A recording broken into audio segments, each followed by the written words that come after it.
अस्सलाम वालेकुम गाइस, कैसे आप सब लोग? उम्मीद करता हूँ खैरियत से होंगे, ठीक ठाक हो, अपने प्यारे के साथ खुश होंगे, बहुत मज़े की लाइफ जी रहे होंगे। मैं बिल्कुल ठीक ठाक हूँ। और आज की वीडियो में आप सबका वेलकम, जी आया हूँ, खुशामदीद। ये वीडियो इमरजेंसी में मैं शूट कर रहा हूँ, तो मेरे साथ अहमद भाई हैं।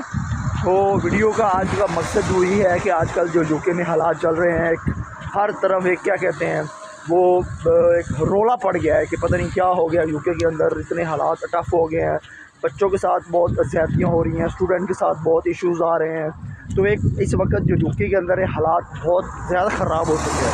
उसकी ये रीज़न ये है कुछ, मतलब आप और भी वीडियोस देख रहे होंगे, तो मैंने कहा जो मुझे इन्फॉर्मेशन मेरे तक पहुंची है, जो मेरे पास चीज़ें हैं, तो ज़रा मैं भी उससे थोड़ी वीडियोस शूट कर लूँ। हुआ कुछ ऐसे है कि पिछले दिनों में अभी जो रिसर्च हुई है और एविडेंस पेश किए गए हैं, उसके मुताबिक ये जैन टेक से मेन टेक में बहुत कम बच्चे आए हैं। मतलब आप एस्टिमेट आप एडजस्ट कर लें, कोई इतने कम आए कि उसके कोई नंबर भी नहीं शुमार। इतने स्टूडेंट कम लोगों के क्या कहते हैं वीज़े लगे हैं। उसकी मेन रीज़न्स यही थी कि यूके ने जो है ना अब रूल्स वो पहले जैसे नहीं, पहले ऐसे होता था जो बंदा वीज़ा अप्लाई करता था उसका वीज़ा अलग जाता था। तो अब ऐसा नहीं होने वाला, अब ऐसा बिल्कुल भी नहीं होने वाला, क्योंकि अब हालात जो है वो पहले जैसे नहीं है।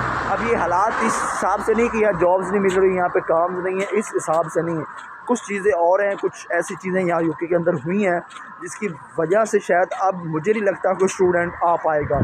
जेन्युइन स्टूडेंट नहीं, वो स्टूडेंट जो अपने मुख्तलिफ एंगल मुख्तलिफ थाट्स लेके आ रहा है कि मैं जाके वहाँ पे असैलम कर दूँगा, मैं ये कर दूँगा, वहाँ पे वो कर दूँगा, वो हो जाएगा। जो पढ़ने नहीं आ रहा, पढ़ाई के अलावा जो बंदा भी यहाँ पे आ रहा है, मेरे ख्याल से अब वो कभी भी कामयाब नहीं हो सकता, क्योंकि अब रूल्स यहाँ पे ऐसे बन चुके हैं। तो सिर्फ जेन्युइन स्टूडेंट आ रहा है, पढ़ने आ रहा है, अब सिर्फ ये उसी के लिए जगह। मुझे खुशी भी इसी चीज़ का, यार सारे लोग हम ही आ जाते हैं यहाँ पे, काम करते हैं, असैलम कर देते हैं, तो जो बच्चे बेचारे पढ़ने आते हैं उनके लिए भी इश्यूज़ पैदा कर देते हैं। हुआ कुछ ये है कि काफ़ी लोग जो जैन टेक में आए थे, कि लास्ट टाइम जब कोरोना वायरस था, तो उसके बाद फिर लोग घरों से नहीं निकले, घरों में स्टे थे काफ़ी टाइम्स तक।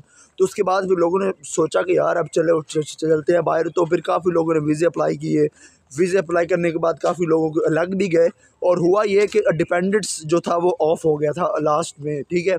और उसके ऑफ़ होने के बाद फिर इतने स्टूडेंट्स आए, इतने वीज़े लगे, यूके गवर्नमेंट ने सब बच्चों को वीज़े दिए। तकरीबन कोई बहुत कम रेशो थी लास्ट टाइम रिफ्यूज़ल की।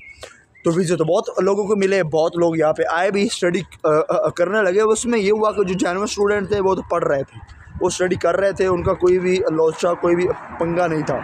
अब वो मेरे कुछ भाई या बहनें, कुछ ऐसे स्टूडेंट हैं, उन्होंने यहाँ के यहाँ पे असैलम स्टार्ट कर दिया, यूनिवर्सिटी की फ़ीसेस नहीं दी, क्लासेस लेने नहीं गए, और उसके बाद कुछ और एक्टिविटीज़ ऐसी की जो कि मैं बता भी नहीं आ सकता, ठीक है ना। कुछ ऐसी चीज़ें की हैं जिनकी वजह से यूनिवर्सिटी को पता चल गया। तो फेक स्टेट जो है ना, वो फेक स्टेटमेंटें भी उनकी थी, और उनकी जो है ना ये सारी चीज़ें जब यूनिवर्सिटी को पता चली, तो यूनिवर्सिटीज़ ने जो है ना वो लिस्ट भेजी यूके वीआई को वेरीफाई करने के लिए। अब यूके वीआई ने सारे ज़ाहिर, उनके पास हर बंदे का डाटा है, हर चीज़ वो देख रहे हैं। तो इधर जाना, उन्होंने वेरीफाई किया, हर बंदे को वेरिफिकेशन की, तो वो वाकई उनके अगेंस्ट थी। तो उनके बाद वो हैरान हो गए भी हो क्या रहा है यूके के अंदर। हर लोग मतलब PSW ले रहे हैं, काम कर रहे हैं, फील्ड की जॉब नहीं कर रहे, असैलम कर रहे हैं, इतना काम कर रहे हैं, ये वो रूल तोड़ रहे हैं। क्योंकि यूके हुकूमत सब बर्दाश्त कर सकती है, जो रूल तोड़े वो कभी बर्दाश्त नहीं कर सकती।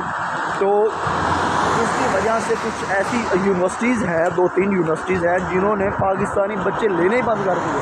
हाँ, ठीक सुन रहे हैं आप, मतलब पाकिस्तानी बच्चे उन्होंने कहा कि हम लेंगे ही नहीं। अब कब तक नहीं लेंगे ये उन्होंने नहीं बताया, लेकिन फ़िलहाल इस टाइम पे अब उस यूनिवर्सिटी का नाम है GCCU, ग्लासगो कैलिडोनिया यूनिवर्सिटी, जो है लंदन के अंदर।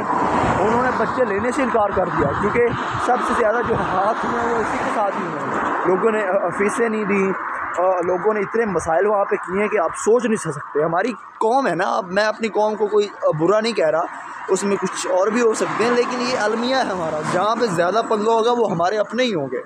तो प्लीज़ आप सब लोगों से जो वीडियोस देख रहे हैं, तो बी केयरफुल हो जाए। अब वो हालात जो है वो पहले जैसे नहीं। यहाँ बाबर भाई किधर जा रहे हैं? किधर जा रहे हैं? हम भाई के तो वो ये सीन वहाँ भाई आ गए थे बीच में। अच्छा वो मैं ये कह रहा था, तो GCC US सबसे ज़्यादा लॉस उसी को हुआ है क्योंकि उनके बच्चों ने सबसे ज़्यादा उसके साथ हाथ किया है। तो अब ये हो रहा है कि वो अब मेरे इतने दोस्त बेचारे हैं वो रो रहे थे, किसके कैश रिजेक्ट हो गया, किसी की यूनिवर्सिटी की फ़ीस थी, वो अलग फ़ीस तो मिल जाएगी उनको, लेकिन ऐसे ऐसे दोस्त हैं जिनका बेस्ट इंटरव्यू भी हो गया, वो वीज़ा आने की वेट में इंतज़ार कर रहे हैं और उनका भी वीज़ा कैंसिल हो गया। हाँ ठीक सुन रहे हैं आप, जितने भी बच्चे पाकिस्तान के अंदर हैं जो जिस कंडीशन में है सबके वही केस एंड हो गया है। तो सोचे कितना नुकसान होगा बेचारे, वो जो जेन्युइन स्टूडेंट है उसका कितना नुकसान होगा। कि स्टेटमेंट आपने ली होती, एवरेज समझ लें कि 8-10 लाख का लॉस आपका होता ही होता है जब आपका एप्लीकेशन रिजेक्ट होती है या रिफ्यूज़ होती है। 8-10 लाख बहुत पैसा होता है हम जैसे लोगों के लिए। तो उन लोगों को बहुत बेचारा नुकसान हुआ। GCU ने एक बड़ा एक हैवी वाला और सख्त किस्म वाला कदम उठाया है जिससे बहुत लॉस हुआ बच्चों को हुआ है। और उसके बाद दूसरी यूनिवर्सिटी है क्वांट्री यूनिवर्सिटी। क्वांट्री यूनिवर्सिटी ने में हाथ बहुत टाइट कर दी है, उसके बच्चों ने भी बहुत कमाल चीज़ें की हैं, बहुत कमाल चीज़ें की हैं, जिसकी वजह से क्वांट्री यूनिवर्सिटी भी है। उन्होंने ये ऐलान तो नहीं किया कि हम बच्चे नहीं लेंगे, लेकिन इन फ्यूचर में वो भी कर देंगे। उनका ये रूल बन गया कि जो बच्चा भी आएगा नेक्स्ट इनटेक में वो अच्छे खासी फ़ीस दे के आएगा। पहले तो 50% हर यूनिवर्सिटी में था, अब 70% 80% आप फ़ीस दे के आएंगे तो फिर ही आप क्वांट्री यूनिवर्सिटी में जा सकते हैं। उसके बाद देखो और यूनिवर्सिटी जैसे कि मेरी यूनिवर्सिटी है बेंगलुरु यूनिवर्सिटी, उस यूनिवर्सिटी का पहले ये था कि MO एक्सेप्ट हो रहा था 60 पे या 65 पे। अब वो सबसे ज़्यादा बच्चे उस जो लेने वाली यूनिवर्सिटी में वो भी शामिल थी, तो UKVI ने उस यूनिवर्सिटी का भी बच्चों की चीज़ें चेक की, तो वो भी कुछ चीज़ें थोड़ी सी फेक निकली, जिसकी वजह से उस यूनिवर्सिटी को UKVI ने कहा कि आप के बाद आपने जो बच्चे लेने हैं MO एक तो एंड होगी, ये UK के अंदर ऑलमोस्ट ही एंड होगी। अगर एंड नहीं हुई तो कम अज़ कम 85-90% आपकी इंग्लिश में मार्क्स चाहिए, फिर जाके आपके MOP के बाद यूनिवर्सिटी के इंटरव्यूज़ काफ़ी होंगे, फिर जाके आप लोग आ सकते हो।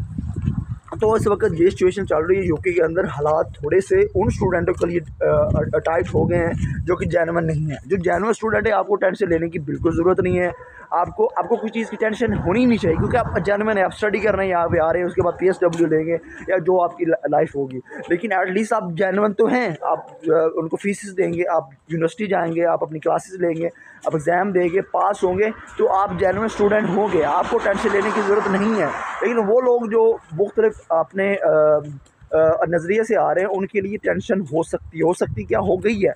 तो इस वक्त जो हालात है बहुत ज़्यादा डिफरेंट हो गए हैं।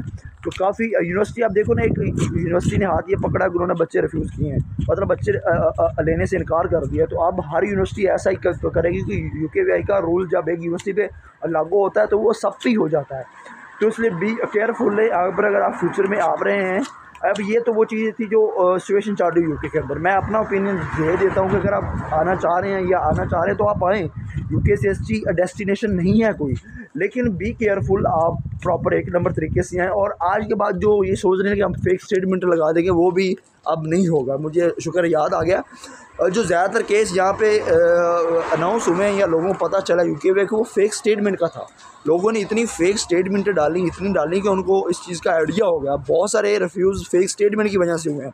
अब मेरे काफ़ी दोस्त ऐसे हैं जिनका रिफ्यूज़न फेक स्टेटमेंट की वजह से आया और उसको 10 साल का बैन भी हो गया। हाँ, 10 साल का बैन भी हो गया। तो इसलिए ये ऐसे भी आज के बाद 2 नंबर काम जो है बिल्कुल सारे छोड़ दें। अगर आप जेन्युइन UK में नहीं, जहाँ भी दुनिया किस कंट्री में जाना चाहते हैं तो जेन्युइन काम जो है वही करें, बाकी काम छोड़ दें, तभी आप आ सकते हैं। गाइस ये आज की जो थी वो कुछ चीज़ें थी, तो मैंने कहा आप लोगों के साथ शेयर कर दूँ। इस वक्त जो आप लोगों ने परेशान नहीं होना यार, आप कहेंगे जैन भाई ने परेशान कर दिया, तो परेशान नहीं कर रहा। कुछ एहतियाती चीज़ें जो आपको अपनाना ज़रूरी हैं, वरना जो है वो फ्यूचर में आपको इस हिसाब से लॉस हो सकता है। तो अपना बहुत सारा ख्याल रखें, दुआ में याद रहें, हंसते रहें, मुस्कुराते रहें। अल्लाह हाफ़िज़।